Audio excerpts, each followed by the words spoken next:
Mtazamaji wa Jitambue Forum, tuko sehemu hile ambayo pengine kwa kiasi kikubwa utakuwa unaangalia content zetu kutoka ni hapa Merusha na ni restaurant mpya Arusha, lakini tuko hapa specific kwa kukutana na madam hapa ambaye ni kwa jina anaitwa Shah, lakini atajitambulisha vizuri. Huyu ni mkurugenzi wa kampuni inaitwa UnifabAfrica na yuko hapa Tanzania, kampuni mpya Tanzania. Tunaenda kuongea naye atueleze why UnifabAfrica, si ndio? Hello. What's your name in full? Probably I might have made a mistake in mentioning that. Not really. You have told my name properly. My name is Mona Shah. It's my full name. And I'm the owner of the UnifabAfrica. Yeah. Okay. That is your company? Yes. And why UnifabAfrica? Why UnifabAfrica? It's interesting. You're not the first person who has asked me. So it's UnifabAfrica. It's starting from the Kenya. Our company started from Kenya and now we are in a different part of Africa. Right now we are East Africa, but no wonder if tomorrow you'll be listening, we are in West Africa or in Central Africa. So from ourselves, we have identify as UnifabAfrica. Okay, and what does UnifabAfrica do? Again, interesting point. What UnifabAfrica does, if definitely I want viewers to go on our website to check it. UnifabAfrica does hotel supplies. I'll say it's A to Z hotel supplies because we do a crockery, cutlery, glassware, bed, linen, uniform. We do probably ourselves, we said A to Z hospitality solution. So yeah, that's what we got. If that is what you do, and who are your customers? Our main clients, the core client, I'll say, that one is hotel and the restaurants, because that's what we have been born for. I can say is like the quality what we have it. Probably domestic people, they'll not understand the quality and the price, but yeah, hotelier, hospitality industry will understand why these plate, why this linen, why it's, it has a reason, it has a specification for each item, them to use it in their properties, in their premises. Okay. So, yeah. Okay, so does UnifabAfrica owns hotels or restaurants or something like that? Or it's just, how does it work specifically? So it's cooking, I'll say is that. That would maybe after 2, 3, 4 podcasts we're going to talk about that what UnifabAfrica owns. But currently we are been saying is we are the partners for the international brands, which has international brands coming from the India, some brands coming from the Europe, and we have a mix of brands coming from UAE, and we are the partners and the distributors for those brands. So right now I'll say is let me cook properly before I bring it in the plate. Okay. So right now we are the distributors and the manufacturer for the hospitality industry. Okay. One thing I want to know, it's like, where are you based currently? Where is the company based? Company is the Kenyan based. It started from there. As I said, is interesting story of coming from Unifab Kenya to Africa. It has a reason that we have started from Kenya, which is from Nairobi. We have gone directly jumped to the Zanzibar, which is the island in Tanzania. Then we have came on the mainland. Then we have gone to Uganda. So we are self-available, whichever location I've been talking about. So we are been available in Nairobi, we are been available in Arusha, we are available in Dar es Salaam, we are available in Zanzibar, and we are available in Kampala physically. Yeah. But our services doesn't stop at any location. Okay. We are able to do any location, any remote location, and we are been working, like let's say sitting over here Arusha, it's not justifying me to work in Serengeti, but I make sure they are been getting the service on the ground. Okay, so being present in all places that all you mentioned, I want you to highlight out what did you see were missing in the market, and then you decided to come out with the idea of UnifabAfrica. See, when it's coming to the business, if I'll talk about the business, it's an ocean, right? Yeah. It's depend on what unique things or what you are bringing in the market, what people will be having a need, or what need you are been getting, or what you are been producing the need for the market.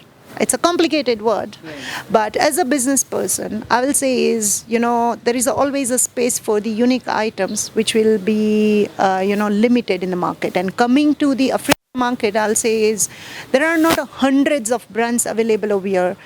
If I'll say like what brands we have been doing, maybe there is another 2 or 3 brands are there. So the space is there. The business is the ocean. It's depend on you how much you can capture it. So yeah, there is no limit on particularly why the need of Africa. And UnifabAfrica has never been limited with the items on their products. Whatever we get to do a customize, whatever we are able to do out of the box, we are always ready. My team is always ready. As I said, we are a manufacturer. Sometimes people are imagining, people are seeing somewhere, people are been downloading some ideas from the Europe, from the Asia, and we make sure we are been manufacturing those ideas, or we are manufacturing those product, and we are giving to our client. So definitely we are unique, and there is a need of UnifabAfrica in the market. Okay, how do you see the market in Tanzania specifically? Now, forgetting about Kenya because we're in Tanzania and my country comes first. Okay. How do you see the market? Say particularly Kenya or Tanzania. That's the reason nobody should fight. We say UnifabAfrica. So in Tanzania, if I'll say Tanzania, it's one of the growing market. And on top of that, I'll be saying right now, the way country has been growing, the way international chains are coming in Tanzania.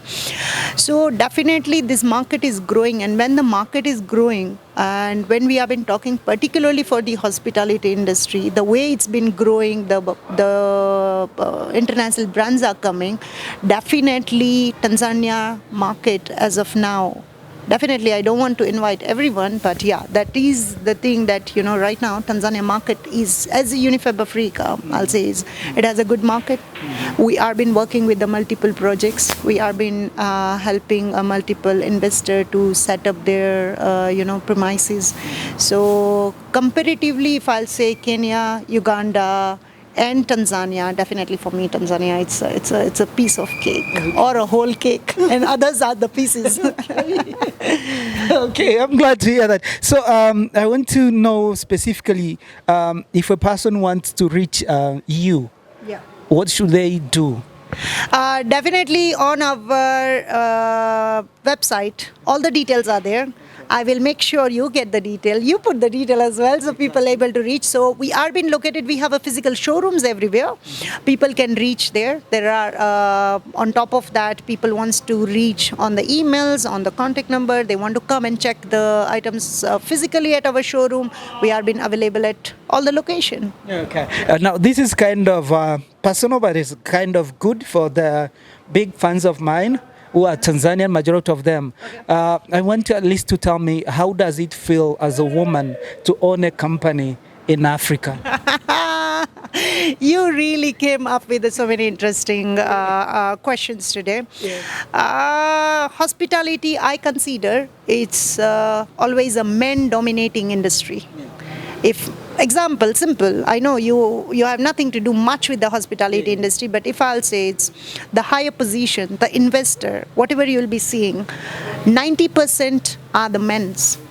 They are holding the majority of the position is being held by the men. So I say this is the men dominating industry. On top of that, if you will see as a supplier, even in Tanzania, we'll talk about more on that. If you'll talk in Tanzania, how many supplier is there, and that supplier, how many ladies there? Tanzania, I have not even heard. So it was been not about how difficult me as a lady being owner of the company. Initially, initially the way I was been suffering in Africa, because I was coming from that, fast generation from Asia, from India, coming into Africa, it was been like very slow decision making, the lifestyle is very slow, so it was been not that easy me to reach over here, to having a multi-location, a showroom or offices. It was not that been easy.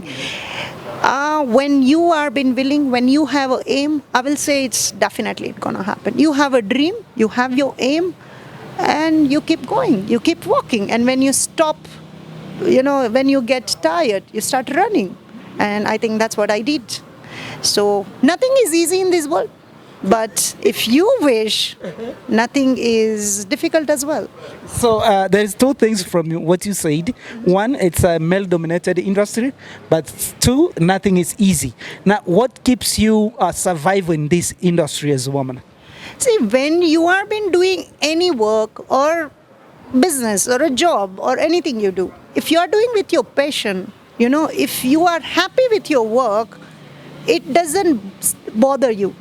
When you like the industry, when you know how to work with the industry, then you have a knowledge. Now, when you have a mix of everything, maybe money will not bring my business.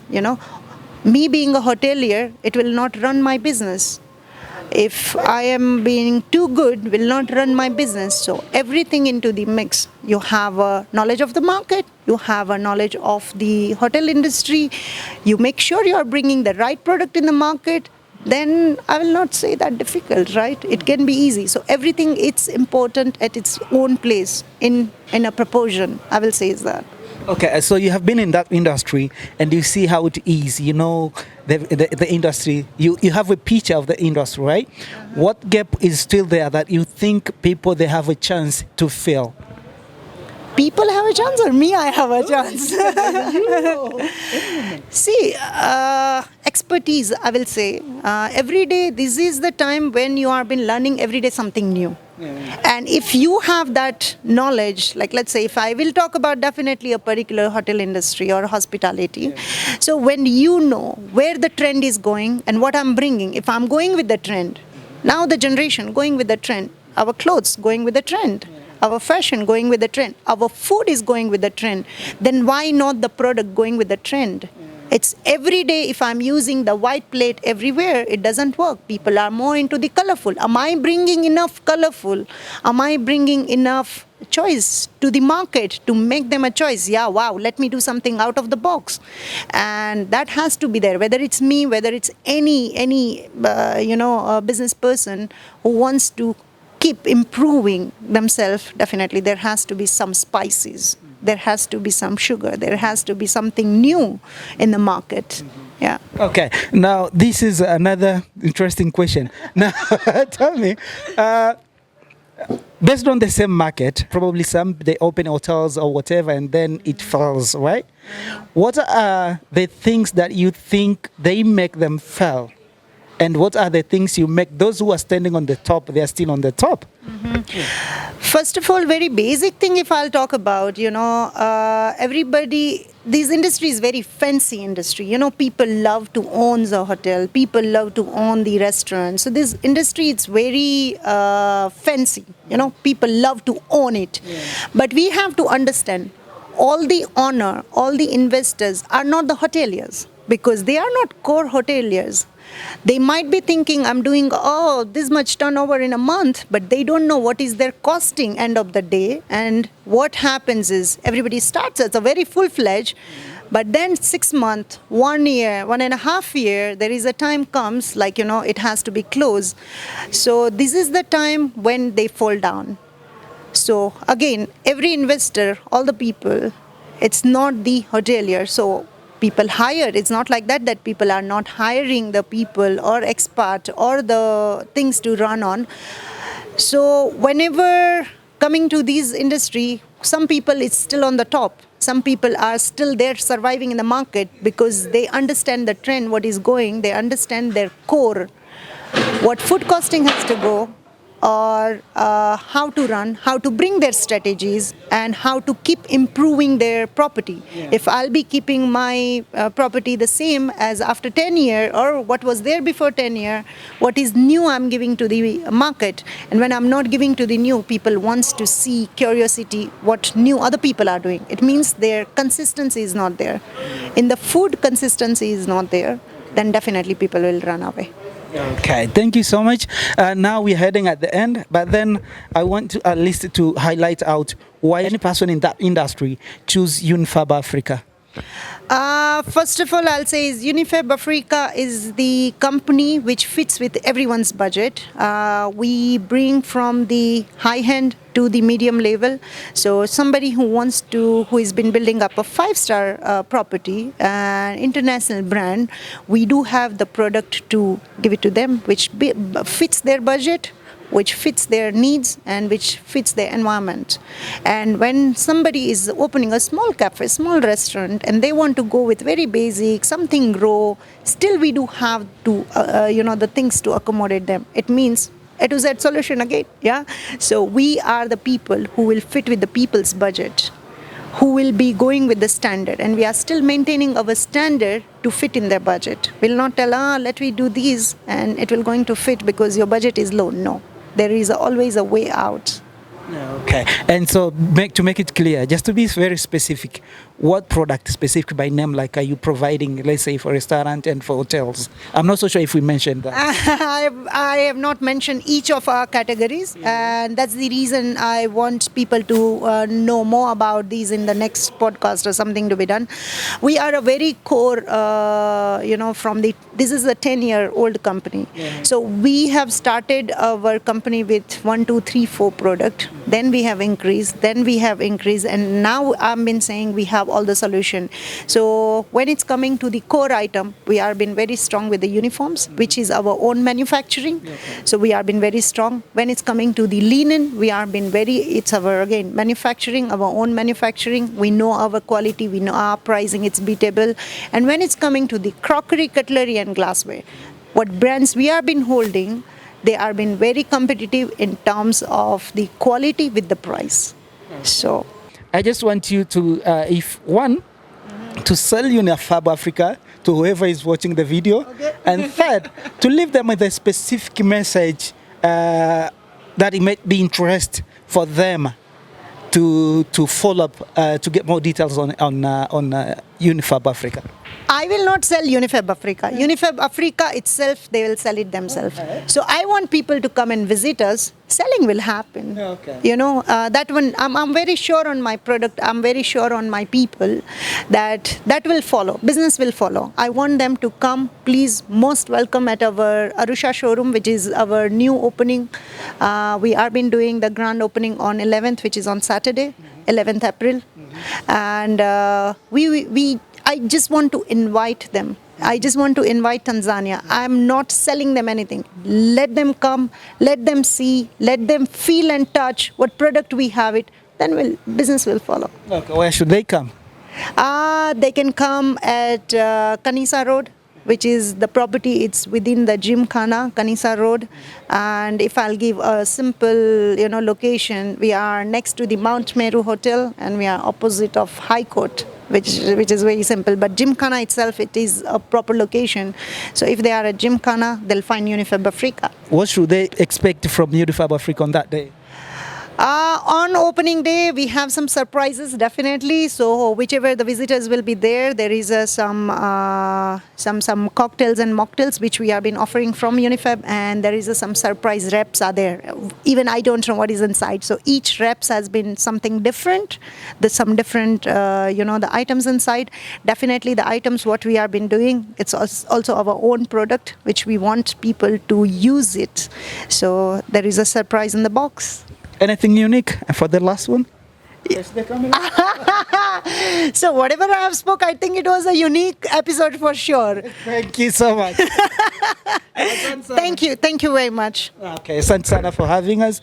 Asante sana mtazamaji wa Jitambueforums, umemsikia Madam Mona Shah akikueleza jinsi ambavyo kampuni yake inafanya kazi katika biashara ya hotel, jinsi ya huduma ambazo wanazitoa, ikiwa ni pamoja na mahitaji yako yote. Kama wewe ni mmiliki wa hoteli na una mahitaji yako yote yale unayotaka, haijalishi ni 5-star hotel, haijalishi ni restaurant fulani hivi ya kiango fulani, madam yupo kukuboost ukae level sawa, au sio? Mimi naitwa Pius wa Jitambueforums, endelea kusubscribe. Tukutane tena mpaka wakati mwingine tutakapokutana na Madam Mona Shah. Tutarudi sana hapa na hii location utaikuta sana kwenye shoti zetu. Jumamosi tuko hapa. Asante sana. Bye bye.